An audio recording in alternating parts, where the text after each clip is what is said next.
తెలుగుదేశానికి ఈనాడు, ఆంధ్రజ్యోతి పత్రికలున్నాయి. వైఎస్ఆర్ కాంగ్రెస్ పార్టీకి సాక్షి పత్రిక ఉంది. సాక్షి అన్నటువంటిది జగన్ ఓన్.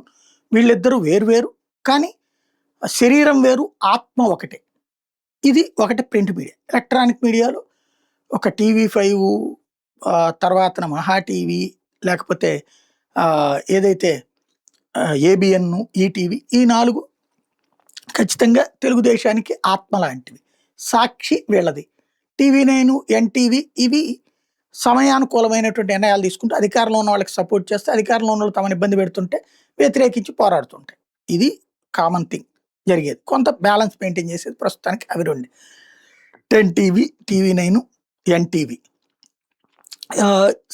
ఇటు వీళ్ళకి వచ్చేటప్పటికి, జనసేనకు వచ్చేటప్పటికి 99 టీవీ, ప్రైమ్9 ఇవి 2 వాళ్ళకి సపోర్టింగ్గా ఉంటాయి.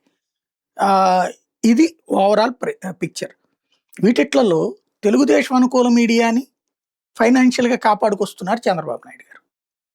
అధికారంలో ఉన్న, ప్రతిపక్షంలో ఉన్న. ప్రతిపక్షంలో ఉంటే ఎవరితో స్పాన్సర్ చేస్తారు, అధికారంలో ఉంటే ప్రభుత్వమే స్పాన్సర్ చేస్తుంటారు. వైఎస్ఆర్ కాంగ్రెస్ పార్టీకి అంతే. తన అధికారంలో ఉన్నప్పుడు సాక్షిని ప్రేమగా చూసుకుంటుంది, అధికారం దిగినప్పుడు వేరే వాళ్ళ చేత ప్రేమగా చూసుకునేటట్టు చేస్తుంది.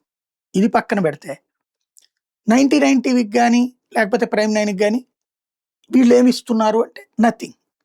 పవన్ కళ్యాణ్ గారికి సపోర్టింగ్ ఉన్నందుకు వాళ్ళకి ఆయన జాగ్రత్తగా చూసుకోవడం బెటర్. ఎందుకంటే ఒకప్పుడు ఇదే పవన్ కళ్యాణ్ని దొంగని చేసి వేటాడి స్టోరీలు రాసుకొచ్చినాయి 6 డజన్ మీడియా, ఇటు సాక్షి వీళ్ళు కూడా. అప్పుడు ఎవరు తోడలేరు. చివరికి ఆయనే ఫేస్బుక్ లైవ్లు పెట్టుకుని కార్యకర్తల ద్వారా ప్రొసీడ్ అయ్యారు. ఇవాళ రోజున తెలుగుదేశంతో కలిసి ఉన్నారు కాబట్టి ఆయన పూర్తిగా సపోర్ట్ చేస్తున్నాయి. కానీ కవరేజ్ పరంగా జాగ్రత్తగా సైడ్ లైన్ చేస్తున్నాయి. కాబట్టి రాబోయేటటువంటి రోజుల్లో తన మీడియా ఎందుకంటే తను పర్మనెంట్గా రాజకీయం చేయాలనుకుంటున్నటువంటి వేళ, కింగ్ మేకర్గా నుంచి కింగ్కి మరలాలి అనుకుంటున్నటువంటి వేళ, జాగ్రత్తగా అడుగులు వేస్తున్నటువంటి వేళ, తనని నమ్ముకున్న మీడియాని కాపాడుకోవడం, తన కోసం పనిచేసేటటువంటి విధంగాన, లేకపోతే బ్యాలెన్స్డ్గా ఉండేటటువంటి మీడియా అప్పుడు తనకు కూడా తగిన ప్రాధాన్యత వస్తుంది.